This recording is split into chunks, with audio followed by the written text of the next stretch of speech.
बिस्मिल्लाहिर्रहमानिर्रहीम, अस्सलाम वालेकुम, welcome back to my channel. तो आज मैं आपके साथ बहुत ही मज़ेदार सी आलू अंडे की रेसिपी शेयर करने वाली हूँ, जो कि आप इसको नाश्ते में बनाएं, लंच में बनाएं, डिनर में बनाएं, बहुत ही मज़ेदार लगेंगे और बहुत सिंपल सी रेसिपी है। चलिए बनाना शुरू करते हैं। तो सबसे पहले यहाँ पर मैंने पैन लिया था, उसके अंदर यहाँ पर मैंने शामिल कर दिया था ऑयल डालने का मैं यहाँ पर शामिल कर दूँगी ज़ीरा जैसे कलर अपना चेंज कर लेगा। तो यहाँ पर मैंने प्याज जो है ये रफली चॉप करके रखे थे, वो मैंने इसमें शामिल कर दिए। अब मैं यहाँ पर प्याज को अच्छे से फ्राई करूँगी और प्याज को यहाँ पर मैं दूँगी लाइट गोल्डन कलर, ठीक है, डार्क नहीं देना। लाइट गोल्डन कलर देने के बाद यहाँ पर मैं इसका शामिल कर दूँगी सबसे पहले तो पानी, ताकि जो है ना ये मज़ीद कलर ना ले प्याज। उसके बाद शामिल कर दूँगी इसके अंदर मैं चॉप किए हुए टमाटर और चॉप की हुई हरी मिर्चें। उसके बाद डालूंगी इसके अंदर मैं यहाँ पर हल्दी पाउडर डाला है सबसे पहले मैंने। उसके बाद डालूंगी इसके अंदर लाल मिर्च का पाउडर और यहाँ पर डालूंगी मैं इसके अंदर नमक। अब ये सारी चीज़ें डालकर अच्छे से इसको यहाँ पर मैं कर लूँगी मिक्स, और मिक्स करने के बाद अब इसको पकने की रख दूँगी 10 मिनट तक के लिए, ताकि जो है ना टमाटर प्याज यहाँ पर सॉफ्ट हो जाए अच्छे से। तो टमाटर प्याज यहाँ पर अच्छे से सॉफ्ट हो जाएंगे ना, तो इसको अच्छे से भून लूँगी 2 मिनट तक के लिए, ठीक है। 2 मिनट भूनने के बाद ताकि टमाटर प्याज जो है थोड़ा सा मैश भी करती जाऊँगी, ताकि अच्छे से मसाला सा बन जाए। और उसके बाद 2 मिनट भूनने के बाद यहाँ पर ये देखें इस तरह से मसाला अच्छे से भुन गया था। अब मैं यहाँ पर शामिल करूँगी इसके अंदर अंडे डालने के बाद ये देखिए इस तरह से अंडे डालूंगी। आप उसकी क्वांटिटी अपने हिसाब से कम या ज़्यादा कर सकते हैं, ठीक है।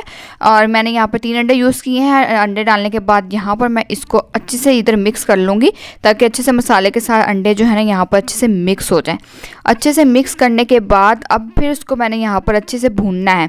भूनूंगी यहाँ पर मैं इसको 5 से 8 मिनट तक के लिए अच्छे से भूनूंगी। इससे जो अंडे की एक मखसूस किस्म की स्मेल होती है ना, वो भी ख़त्म होती है, ठीक है, नहीं आएगी। तो इससे अच्छे से इसको आपने ना ऑयल के अंदर डालकर अच्छे से भूनेंगे।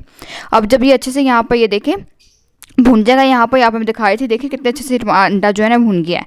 अब जो है इसका शामिल कर दूँगी यहाँ पर आलू, और आलू को यहाँ पर मैंने जो है ना इस तरह से बारीक बारीक जो है ना इस तरह से कट कर लिया था। बहुत ना तो बहुत बारीक थे ना ही बहुत मोटे काटे थे, आप देख सकते हैं यहाँ पर। ऐसे से आलू काटने के बाद ये मैंने इसका शामिल कर दिया। थोड़ा सा इसके अंदर मैं पानी डालूंगी, ताकि जो है ना, क्योंकि अभी बिल्कुल ड्राई है तो आलू को जो है ना गलने में टाइम थोड़ा लगेगा, ठीक है। तो इसमें थोड़ा सा पानी डाला ताकि जो है ना ये बिल्कुल ड्राई ना रहे और उस तरह से अच्छे से गल जाए आलू इसके अंदर। तो बस मैं इसको अच्छे से मिक्स करने के बाद यहाँ पर इसको मैं ढक दूंगी और इसको पकने के लिए रख दूंगी, जब तक ये आलू जो है ना वो अच्छे से यहाँ पर सॉफ्ट नहीं हो जाते। तब तक जो है ना हम इस आलू को इस अंडा के साथ पकाएंगे। तो यहाँ पे मैंने इसको ढक दिया था, पकने के लिए छोड़ दूंगी। उसके बाद जब ये आलू अच्छे से पक जाएंगे, आप देखें पानी तो वैसे ही थोड़ा सा डाला था, ड्राई तो वैसे ही हो गया था। और यहाँ पे देखें आपको दिखाई थी कि आलू बहुत अच्छे से गल गए थे यहाँ पर। तो बस यहाँ पर मैं इसको अब इसका चूल्हा मैंने यहाँ पे बंद कर दूँगी और आपको इसको सर्व करके दिखाती हूँ।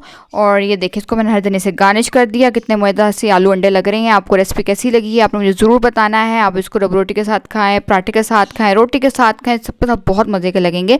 वीडियो अच्छी लगी चैनल को जरूर सब्सक्राइब कर दीजिएगा, तो वीडियो को लाइक भी कर दीजिएगा, बेल आइकन प्रेस कर दीजिएगा, ताकि वीडियो के नोटिफिकेशन आपको मिल जाए करें।